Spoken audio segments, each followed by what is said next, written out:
아들이 여자를 데리고 온다는 연락을 받았을 때 나는 긴장보다는 설렘이 앞섰다. 32의 아들이 처음으로 부모에게 소개하고 싶다는 사람을 데려온다는 것. 그게 무슨 의미인지 나는 잘 알고 있었다. 엄마, 토요일에 잠깐 집에 갈게. 소개시켜주고 싶은 사람이 있어. 전화를 끊고 나는 곧바로 대청소에 돌입했다. 먼지 한 톨 없이 닦아냈고 아들이 좋아하던 반찬들을 준비했다. 김치찌개, 깻잎장아찌, 멸치볶음. 그리고 여자 손님을 위해 과일도 사두었다. 토요일 오후 2시 초인종이 울렸다. 문을 열자 아들이 서 있었고 그 옆에 한 여자가 조용히 고개를 숙이고 있었다. 안녕하세요. 민지라고 합니다. 첫인상은 정말 좋았다. 단정한 회색 가디건에 무릎까지 오는 검은색 치마. 화장기 없는 얼굴은 수수했지만 단아했다. 요즘 젊은 여자애들 같지 않게 촌스러울 정도로 차분한 차림새였다. 어머니, 뵙게 되어 영광입니다. 그 말투에 나는 살짝 놀랐다. 반갑습니다가 아니라 영광입니다라니. 어디서 이런 말을 배웠을까? 약간 어색했지만 나쁘지 않았다. 거실로 안내하며 나는 아들과 눈을 마주쳤다. 아들은 자랑스럽다는 듯 씩 웃었다. 차 드릴게요. 녹차 괜찮으세요? 아, 저 뭐든 괜찮아요. 신경 쓰지 마세요. 나는 주방으로 가서 찻잔을 준비했다. 그런데 이상한 일이었다. 거실에서 대화 소리가 거의 들리지 않았다. 아들도 원래 말이 많은 편은 아니지만 그래도 뭔가 이야기 소리가 들려야 하지 않나? 조용히 거실 쪽을 힐끗 보니 두 사람이 가만히 앉아 있었다. 민지는 무릎 위에 가지런히 손을 모으고 있었고 아들은 휴대폰을 보고 있었다. 연인 사이가 맞나? 묘한 생각이 스쳤지만 곧 고개를 저었다. 요즘 젊은 애들은 다 저런가 보다 싶었다. 차를 내왔다. 어머니 직접 우리신 거예요? 감사합니다. 민지는 두 손으로 찻잔을 받아들었다. 그 모습이 마음에 들었다.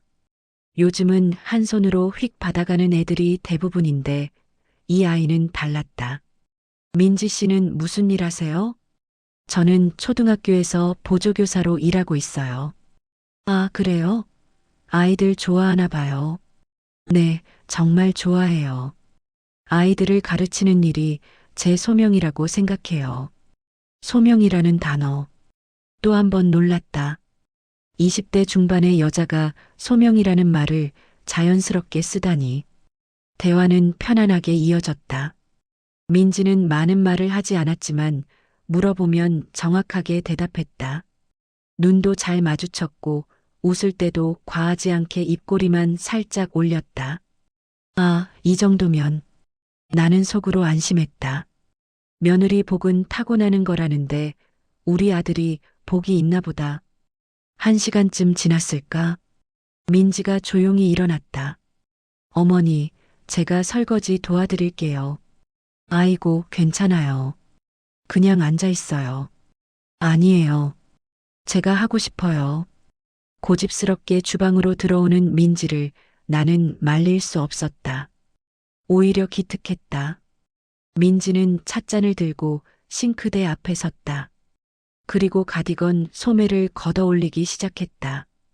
그 순간 나는 숨이 멎었다. 민지의 팔뚝에는 살색 테이프가 빼곡하게 감겨 있었다. 한두 군데가 아니었다. 손목에서부터 팔꿈치까지 거의 전체를 덮을 만큼 겹겹이 붙어 있었다. 어디 다쳤어요? 나도 모르게 물었다. 민지는 잠깐 손을 멈췄다. 그리고 돌아보며 웃었다. 아, 이거요? 어렸을 때 화상을 입어서 흉터가 좀 있어요. 보기 안 좋을까봐 가리고 다녀요. 많이 다쳤었나 봐요. 괜찮아요. 이제 아프지도 않아요. 민지는 다시 설거지를 시작했다. 그런데 이상했다. 그 웃음이, 그 말투가 뭔가 너무 연습된 것처럼 느껴졌다. 화상이라고 하기엔 테이프가 너무 많았다.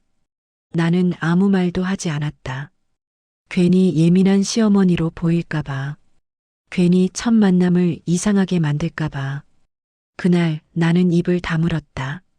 그게 내 평생 가장 큰 실수가 될 줄도 모르고. 민지가 돌아간 뒤 나는 아들을 불렀다. 민지 씨, 참 괜찮은 아이 같더라. 아들은 환하게 웃었다. 그치? 나도 그래서 엄마한테 꼭 보여주고 싶었어. 근데 팔은 왜 그래? 화상 입었다던데. 응, 어렸을 때 사고가 있었대. 자세한 건 나도 잘 몰라. 민지가 그 얘기 별로 안 하려고 해서. 아들은 대수롭지 않게 말했다. 나도 더 이상 묻지 않았다. 하지만 머릿속에서는 자꾸 그 장면이 떠올랐다. 겹겹이 감긴 테이프, 그리고 그 순간 보인 민지의 표정. 다음날 새벽 나는 이상한 꿈을 꿨다. 민지가 테이프를 풀고 있었다. 한 겹, 두 겹 계속 풀어내는데 끝이 없었다. 그리고 마지막 테이프를 벗기자 그 아래에는 흉터가 아니라 이상한 글씨가 새겨져 있었다. 우리는 하나.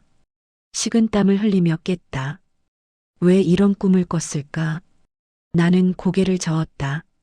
너무 예민하게 반응하는 것 같았다. 며느리 될 아이를 괜히 의심하는 나 자신이 싫었다. 하지만 며칠이 지나도 그 생각은 사라지지 않았다. 결국 나는 아들에게 전화했다. 민지 씨네 부모님은 어떤 분들이야? 응? 갑자기 왜? 그냥 궁금해서. 어떤 집안인지 알아야 하지 않겠어? 아, 부모님 두 분 다 교사셔. 아버지는 고등학교 수학 선생님이시고 어머니는 초등학교 교사셨대. 둘 다 정년퇴임하셨어. 교사. 그 말을 듣고 나는 조금 안심했다. 교직에 계신 분들이라면 그래도 반듯한 집안이겠지. 민지 씨 팔 말고 다른 데도 흉터 있어? 엄마, 왜 자꾸 그걸 물어봐? 아들의 목소리가 조금 날카로워졌다. 아니야, 그냥 많이 다쳤나 싶어서. 몸에 화상 자국이 좀 있다고는 들었어. 근데 그게 뭐가 중요해? 민지는 정말 좋은 애야. 알았어, 알았어. 엄마가 괜히 그랬어. 전화를 끊고 나서도 찝찝함은 가시지 않았다. 며칠 뒤 나는 동네 카페에서 친구를 만났다. 너희 아들 여자 생겼다며? 어때? 응, 괜찮은 애야. 근데 나는 민지의 팔 이야기를 꺼냈다. 화상 자국이라면서 살색 테이프를 팔 전체에 붙이고 다닌다는 거야. 친구는 잠깐 생각하더니 말했다. 요즘은 그런 거 가릴 수 있는 화장품도 많던데. 왜 테이프를 쓸까? 그게 나도 이상해서. 혹시 문신하냐? 문신? 응. 요즘 젊은 애들 팔에 문신 많이 하잖아. 시어머니 앞에서 보여주기 싫으니까 가린 거 아닐까? 그 말을 듣는 순간 뭔가 머리를 한 대 맞은 것 같았다. 문신. 그럴 수도 있겠다 싶었다. 하지만 동시에 다른 생각도 들었다. 문신이라면 뭐가 새겨져 있길래 그렇게까지 가릴까? 한 달 뒤 상견례 날짜가 잡혔다. 아들은 민진의 부모님을 만나보고 완전히 마음에 들어 했다고 했다. 엄마, 장인어른 장모님 정말 좋으신 분들이야. 말씀도 조곤조곤 하시고 민지가 왜 그렇게 착한지 알겠더라. 상견례는 강남의 한 한정식 집에서 열렸다. 나와 남편은 일찍 도착했다. 그리고 민진의 가족을 기다렸다. 10분쯤 지나 그들이 들어왔다. 민지 아버지는 50대 후반으로 보였다. 회색 정장에 안경을 쓴 차분한 인상이었다. 민지 어머니는 더 젊어 보였다. 단정한 한복을 입고 있었고 머리는 깔끔하게 뒤로 넘겨 묶었다. 처음 뵙겠습니다. 민지 아버지입니다. 아이고 반갑습니다. 악수를 나눴다. 민지 아버지의 손은 차가웠다. 자리에 앉아 대화가 시작됐다. 두 분 다 교직에 계셨다고 들었습니다. 네, 40년을 학교에서 보냈습니다. 이제는 여유롭게 지내고 있습니다.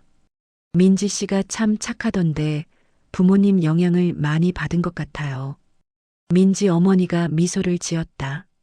과찬이십니다. 민지는 어릴 때부터 순종적인 아이였어요. 저희 말을 잘 따랐죠. 순종적. 그 단어가 묘하게 걸렸다. 대화는 무난하게 이어졌다. 민지 아버지는 예의 바르게 술을 권했고 우리 남편도 기분 좋게 받았다. 사돈, 한잔 하시죠. 술잔을 들 때였다. 민지 아버지의 소매가 살짝 올라갔다. 그 순간 나는 뭔가를 봤다. 손목 안쪽에 검은색 무언가가 있었다. 문신 같았다. 하지만 정확히 보이지 않았다. 소매가 금방 다시 내려갔기 때문이다. 내가 잘못 본 건가? 나는 눈을 깜빡였다. 식사가 끝나갈 무렵 나는 화장실에 갔다. 세면대에서 손을 씻고 있는데 옆에서 민지 어머니가 들어왔다. 어머니, 오늘 정말 감사했습니다. 아니에요, 저야말로요. 나는 거울을 보며 립스틱을 고쳐 바르고 있었다. 그때였다. 민지 어머니가 손을 씻으려고 소매를 올렸다. 나는 거울 너머로 그 손목을 봤다. 그리고 온몸이 얼어붙었다. 손목 안쪽에 문신이 새겨져 있었다. 또렷하게. 피의 동맹, 우리는 하나. 그 옆에는 물고기를 닮은 이상한 문양. 나는 재빨리 고개를 돌렸다. 들키면 안 됐다. 민지 어머니는 아무렇지 않게 손을 씻고 나갔다. 나는 세면대를 붙잡고 숨을 골랐다. 이게 뭐지? 교사였다는 사람. 단정한 옷차림. 조곤조곤한 말투. 그런데 손목에는 저런 문신. 그리고 민지 아버지도 비슷한 것을 본 것 같았다. 우연일까? 아니었다. 절대 우연이 아니었다. 식당을 나서며 나는 남편에게 속삭였다. 여보, 이상한 거 못 봤어? 뭐? 민진의 부모님 손목에 문신 있던 거. 문신? 못 봤는데. 왜? 남편은 대수롭지 않게 말했다. 그 나이에 무슨 문신? 당신 착각 아니야? 집에 돌아와서도 나는 잠을 이룰 수 없었다. 새벽 2시. 나는 일어나 휴대폰을 켰다. 그리고 검색했다. 피의 동맹. 검색 결과에는 아무것도 나오지 않았다. 물고기 문양 문신. 역시 별 내용이 없었다. 나는 다른 키워드를 넣어봤다. 사이비 종교 문신. 그때 한 기사가 눈에 들어왔다. 몸에 문신 새기는 신흥 종교단체, 당국 조사 착수. 기사를 읽어 내려갔다. 최근 일부 신흥 종교단체에서 신도들에게 특정 문신을 새기도록 강요하는 사례가 보고되고 있다. 이들은 영적 가족이라는 명목으로 신도들을 통제하며 월급의 상당 부분을 헌금으로 요구하는 것으로 알려졌다. 나는 휴대폰을 떨어뜨릴 뻔했다. 다음 날 아침 나는 아들을 불렀다. 민지 씨네 종교가 뭐니? 응? 종교? 잘 모르겠는데. 왜? 혹시 이상한 종교 믿는 거 아니야? 엄마, 갑자기 왜 그래? 무슨 이상한 종교? 민지네는 그냥 평범한 가정이야. 근데 어제 민지 어머니 손목에 문신이 있더라. 아들은 잠깐 침묵했다. 문신? 설마 엄마가 잘못 본 거 아니야? 아니야. 분명히 봤어. 피의 동맹, 우리는 하나라고 써 있었어.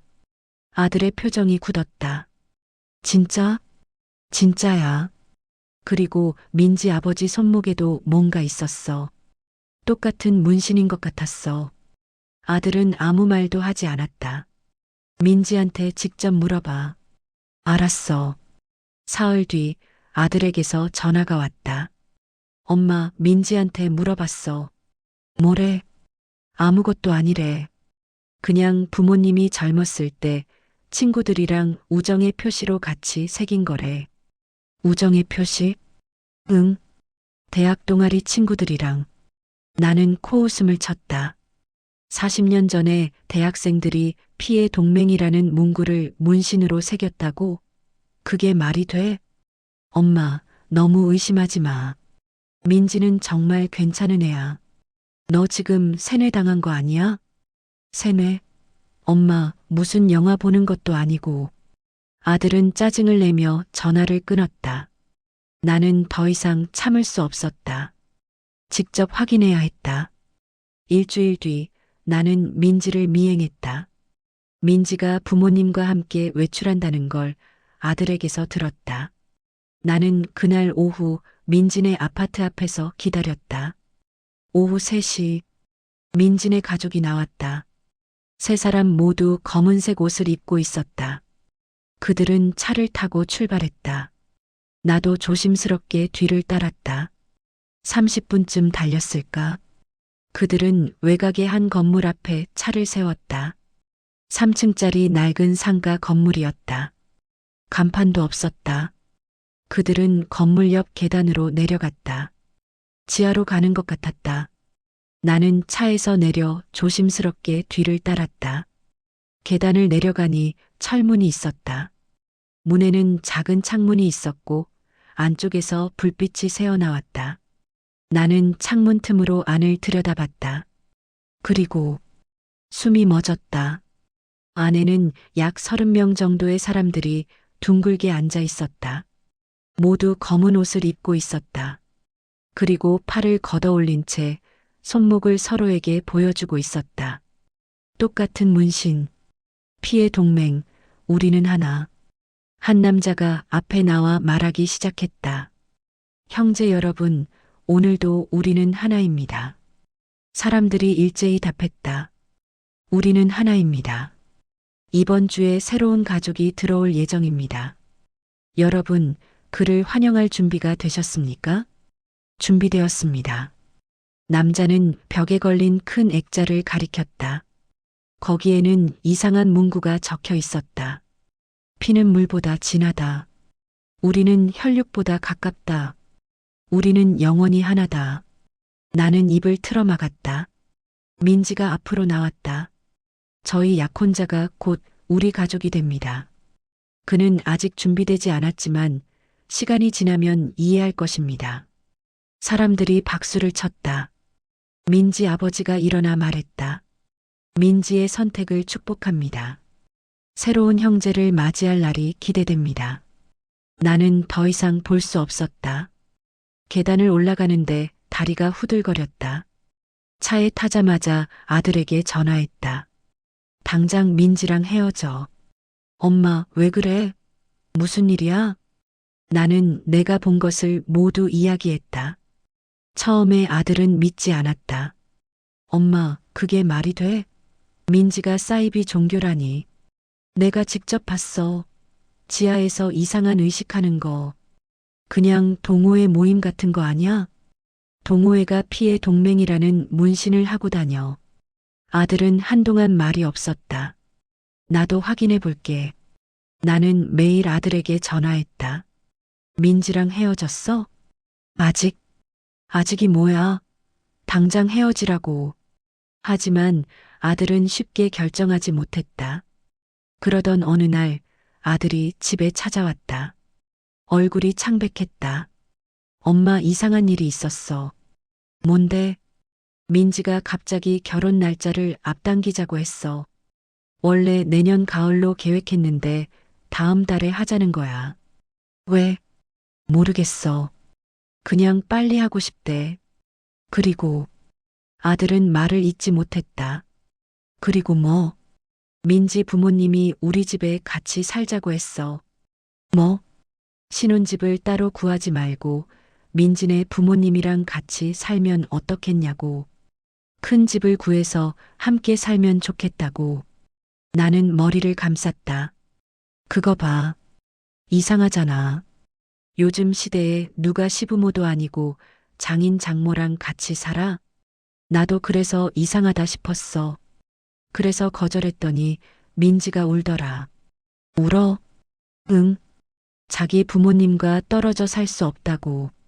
가족은 함께 있어야 한다고. 나는 확신했다.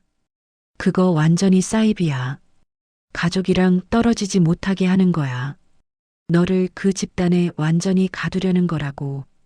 아들은 고개를 숙였다. 민지한테 직접 물어볼게. 종교 얘기. 며칠 뒤 아들이 다시 전화했다. 엄마, 민지한테 물어봤어.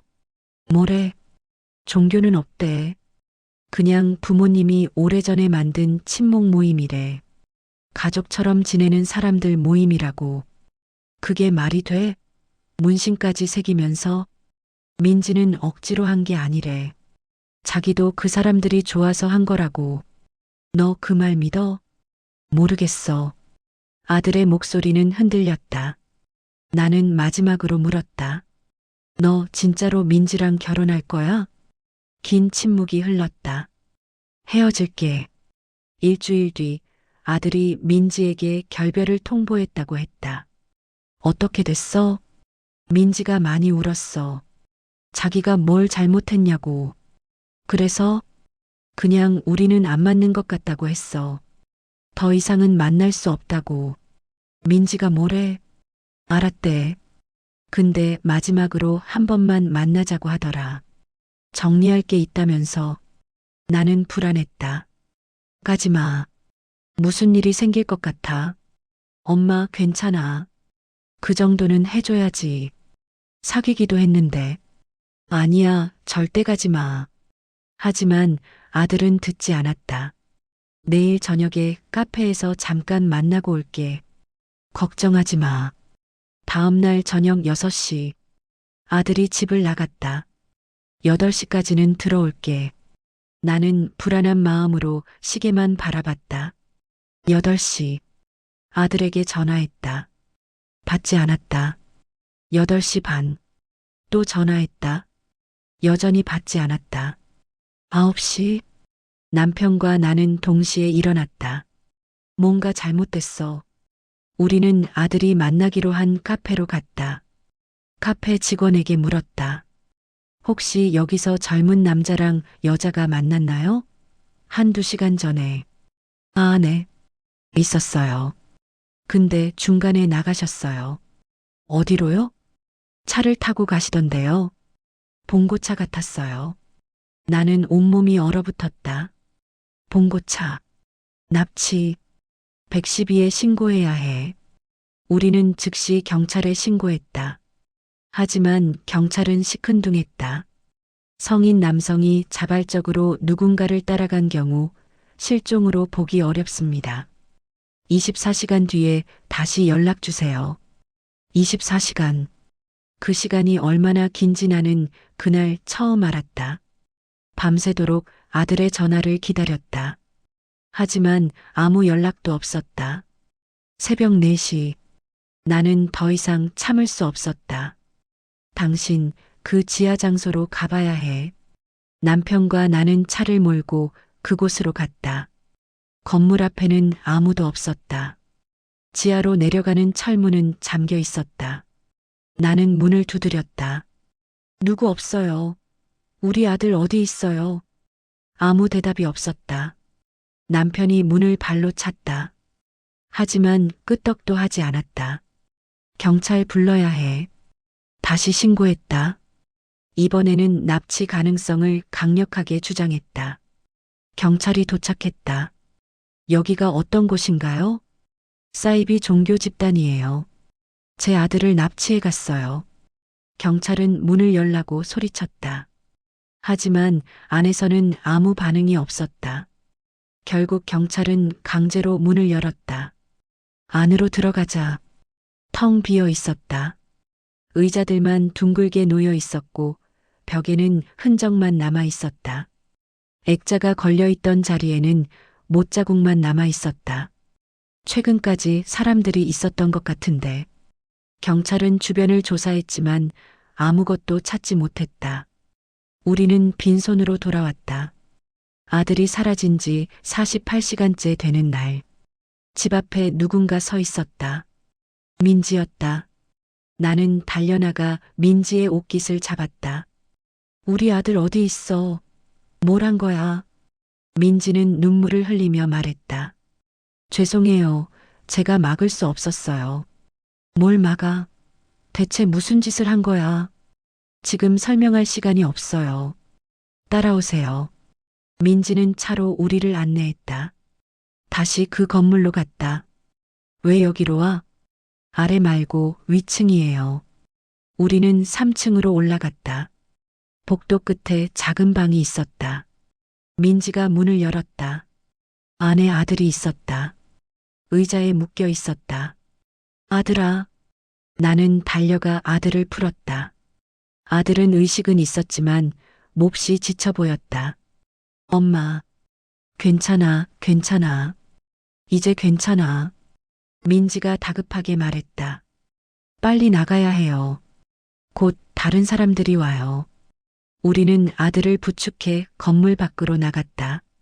차에 태우고 나서야 나는 민지에게 물었다. 대체 왜 이런 짓을 한 거야? 민지는 고개를 숙였다. 제 부모님이 준호 씨를 우리 가족으로 만들려고 했어요. 무슨 소리야? 몸에 문신을 새기려고 했어요. 그래야 진짜 가족이 된다고.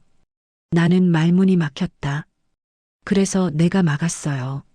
안 된다고. 준호 씨는 우리와 맞지 않는다고. 그래서 부모님이 화를 내셨어요. 저한테도. 민지의 팔에는 새로운 멍이 있었다. 하지만 결국 설득했어요. 준호 씨를 보내주는 조건으로 제가 대신 벌을 받기로 했어요. 무슨 벌? 민지는 대답하지 않았다. 이제 가세요. 다시는 저희를 찾지 마세요. 민지 씨, 당신도 같이 가. 경찰에 신고하자. 그 사람들 다 잡아 넣어야 해. 민지는 고개를 저었다. 안 돼요. 저는 그곳에 남아야 해요. 왜? 저는 어릴 때부터 거기서 자랐어요. 부모님도 그 사람들도 제가 아는 전부예요. 민지는 돌아서 걸어갔다. 민지 씨. 민지는 뒤돌아보지 않았다. 우리는 아들을 데리고 병원으로 갔다. 다행히 외상은 없었다. 하지만 정신적 충격이 컸다. 엄마 미안해. 괜찮아. 네가 무사해서 다행이야. 민지가 날 구해줬어. 아들은 눈물을 흘렸다. 처음엔 진짜 날 사랑하는 줄 알았어. 근데 그게 아니었어. 민지는 평생 그렇게 살라고 교육받은 거야. 나는 아들을 안아주었다. 우리는 경찰에 모든 것을 신고했다. 하지만 증거가 부족했다. 아들이 납치당했다는 것, 지하에서 이상한 모임이 있었다는 것, 모두 증명하기 어려웠다. 제보는 접수했습니다. 하지만 현재로서는 범죄로 입증하기 힘듭니다. 결국 사건은 흐지부지 되었다. 민지와 그 집단은 자취를 감췄다. 그 건물도 며칠 뒤에는 완전히 비어 있었다. 반년이 지났다. 아들은 여전히 그날의 트라우마에서 벗어나지 못했다. 엄마, 내가 민지를 구할 수 있었을까? 아니야. 넌 아무것도 할 수 없었어. 민지는 피해자였어. 어릴 때부터 세뇌당한 거야. 나도 그 생각을 자주 했다. 민지는 가해자였을까, 피해자였을까? 아마 둘 다였을 것이다. 평생 그 환경에서 자라 다른 삶을 모르는 사람, 그리고 그 삶을 다른 사람에게까지 강요하려 했던 사람. 어느 날 아들이 말했다. 엄마 고마워. 왜? 엄마가 아니었으면 나도 지금쯤. 아들은 말을 잇지 못했다. 나는 아들의 손을 잡았다. 엄마의 직감을 믿길 잘했지? 아들은 고개를 끄덕였다. 1년이 지난 어느 날, 뉴스에서 한 보도가 나왔다. 신흥 종교 집단 신도 50여 명 불법 감금 혐의로 검거. 나는 TV 앞에 멈춰섰다. 화면에는 익숙한 얼굴들이 나왔다. 민지 아버지, 민지 어머니, 그리고 그날 지하에서 봤던 사람들. 이들은 영원한 가족이라는 이름의 집단을 운영하며 신도들을 정신적, 육체적으로 통제해 온 것으로 드러났습니다. 신도들에게 문신을 강요하고 재산을 헌납하게 했으며 가족과의 연락을 끊도록 강요한 혐의를 받고 있습니다. 나는 숨을 멈췄다. 현재 피해자는 50여 명으로 추산되며 이 중 일부는 미성년자 시절부터 집단에 속해 있었던 것으로 조사되고 있습니다. 화면이 바뀌었다. 경찰서 앞. 한 여자가 걸어 나왔다. 민지였다. 기자들이 달려들었다. 피해자신가요? 한 말씀 해주시겠습니까? 민지는 고개를 숙인 채 걸었다. 그리고 카메라를 향해 잠깐 고개를 들었다. 그 눈빛, 여전히 텅 비어 있었다. 민지는 곧 차에 타고 사라졌다. 나는 TV를 껐다. 아들에게 전화했다. 뉴스 봤니? 응, 봤어. 민지 괜찮을까? 모르겠어. 근데 엄마. 응? 민지가 진술했대. 경찰에게 모든 걸 말했다고. 정말? 응. 민지도 벗어나고 싶었나 봐. 나는 긴 한숨을 쉬었다. 다행이다. 늦었지만 다행이야. 전화를 끊고 창밖을 바라봤다. 봄이었다. 새로운 계절이 왔지만 어떤 상처는 쉽게 아물지 않는다. 민지도 아들도 그리고 나도. 우리는 각자의 방식으로 그날을 기억하며 살아갈 것이다.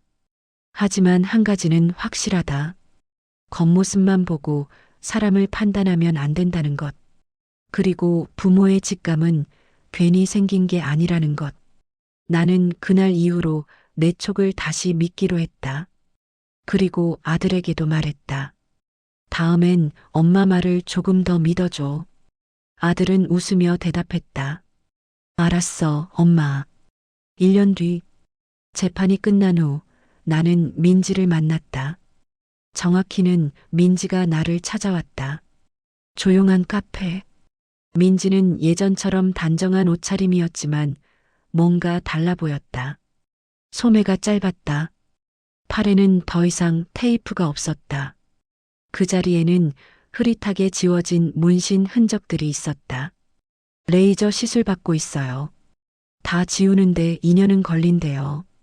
민지가 먼저 말했다. 지우고 싶어요? 네. 이제는요. 민지는 커피를 한 모금 마셨다. 어머님께 사과하러 왔어요. 준호 오빠한테도 사과하고 싶었지만 오빠는 절 안 만나주더라고요. 당연했다. 아들은 아직도 악몽을 꿨다. 민지 씨. 네. 물어봐도 돼? 네. 언제부터 알았어? 그게 이상하다는 걸. 민지는 한참 생각하더니 대답했다. 12살 때요. 그렇게 어렸을 때부터? 네. 학교에서 다른 아이들을 보면서 알았어요. 우리 집이 다르다는 걸. 친구들은 일요일마다 가족이랑 놀러 가는데 저는 지하 모임에 가야 했으니까요. 그런데 왜 계속? 무서웠어요. 민지의 눈에 눈물이 맺혔다. 나가면 가족을 잃는 거잖아요. 부모님도 아는 사람 전부를요. 저는 그게 더 무서웠어요. 혼자가 되는 게. 나는 아무 말도 할 수 없었다. 그래서 적응했어요.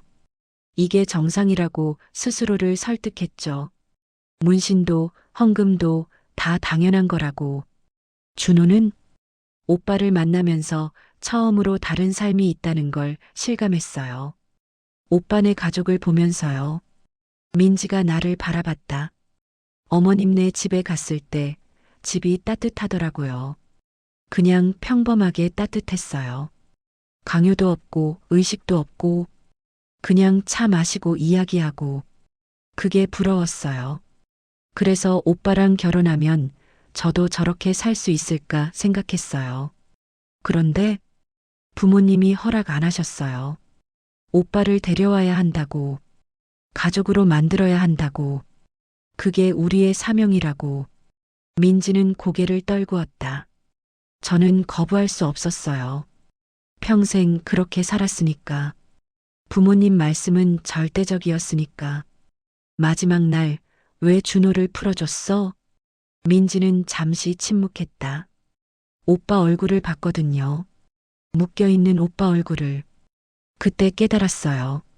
제가 사랑했던 사람을 제가 망가뜨리고 있다는 걸. 눈물이 뚝뚝 떨어졌다. 그래서 부모님한테 처음으로 반항했어요. 오빠를 보내달라고. 대신 제가 벌을 받겠다고. 무슨 벌을 받았는데? 민지는 오른팔을 보여줬다. 희미한 화상 자국이 있었다. 새로운 것이었다. 또 짖었어요.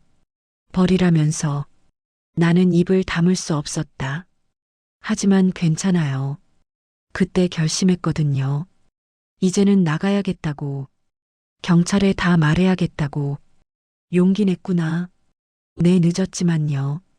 민지는 가방에서 봉투 하나를 꺼냈다. 이거 준호 오빠한테 전해주시겠어요? 뭔데? 편지예요. 사과 편지. 오빠가 안 만나주니까 이것밖에. 나는 봉투를 받았다. 그리고 어머님. 응? 감사해요. 뭐가? 의심해 주셔서요. 만약 어머님이 없었으면 저도 준호 오빠도 평생 거기 갇혀 살았을 거예요. 민지는 일어섰다. 이제 가볼게요. 상담 시간이 있어서요. 상담? 네. 정신과 상담이요. 일주일에 3번씩 받고 있어요. 세뇌 풀리는 게 생각보다 어렵더라고요. 민지는 작게 웃었다. 하지만 그 웃음은 예전과 달랐다. 진짜 웃음 같았다. 민지 씨. 문을 나가려던 민지가 돌아봤다.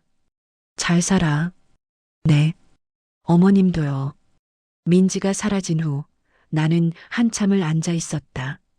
봉투를 들여다봤다. 그리고 집에 돌아와 아들에게 건넸다. 민지가 준 거야. 아들은 봉투를 보더니 고개를 저었다. 나 안 읽을래. 읽어봐. 마지막이잖아. 아들은 한참을 망설이다 봉투를 열었다. 편지를 읽는 아들의 눈에서 눈물이 흘렀다. 뭐라고 썼는데? 사과 그리고. 아들은 말을 잇지 못했다. 사랑했다고. 진심이었다고. 그게 유일하게 거짓이 아니었다고. 나는 아들의 어깨를 토닥였다. 그로부터 다시 몇 년이 흘렀다. 아들은 새로운 사람을 만났고 결혼했다. 이번엔 정말 평범하고 따뜻한 사람이었다. 결혼식 날 나는 문득 민지를 떠올렸다. 그 아이는 지금 어떻게 살고 있을까? 문신은 다 지웠을까? 악몽은 끝났을까? 새로운 삶을 살고 있을까? 아마 평생 그 흔적을 안고 살겠지. 몸의 흔적뿐 아니라 마음의 흔적도. 하지만 그래도 그 아이가 용기를 냈다는 것, 스스로 발을 내디뎠다는 것, 그것만으로도 충분하다고 생각한다. 나는 신랑 신부에게 박수를 보냈다. 행복한 얼굴의 아들을 보며 생각했다.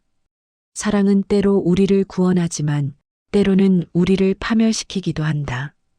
중요한 건 그 사랑이 진짜인지 아닌지를 구별하는 것. 그리고 진짜 사랑은 상대를 가두지 않는다. 상대를 바꾸려 하지 않는다. 상대의 자유를 존중한다. 민지는 처음으로 진심으로 사랑했지만 사랑하는 법을 배운 적이 없었다. 그래서 그 사랑은 결국 상처가 되고 말았다. 나는 조용히 기도했다. 민지가 언젠가는 진짜 사랑을 배우길, 그리고 진짜 자유를 느끼길. 5년 뒤 나는 우연히 민지를 다시 봤다. 대형 서점에서였다. 민지는 아동 교육 코너에서 책을 고르고 있었다. 옆에는 어린 아이들이 몇 명 있었다. 선생님, 이 책 재밌어요. 그래. 그럼 이거 읽어볼까? 민지는 환하게 웃으며 아이들과 이야기하고 있었다. 그 웃음은 진짜였다. 나는 다가가지 않았다. 그저 멀리서 지켜봤다. 민지의 팔에는 이제 테이프도 문신 흔적도 보이지 않았다. 긴 소매가 아닌 반팔 티셔츠를 입고 있었다. 마침내 자유로워진 것 같았다. 나는 조용히 서점을 나왔다. 그리고 생각했다. 어떤 이야기는 해피엔딩으로 끝나지 않는다. 하지만 그래도 괜찮다. 중요한 건 그 이야기를 끝낸 사람이 다시 새로운 이야기를 쓸 수 있다는 것. 민지는 이제 자신의 이야기를 쓰고 있었다. 더 이상 누군가의 각본이 아닌 자기만의 이야기를. 그것만으로도 충분했다. 사랑은 자유 속에서만 피어난다. 누군가를 사랑한다면 그를 가두지 말고 날아오르게 하라. 진짜 사랑은 돌아오는 것이니까. 이 이야기가 마음에 닿으셨다면 구독과 좋아요 눌러주세요. 여러분의 응원은 제게 큰 힘이 됩니다.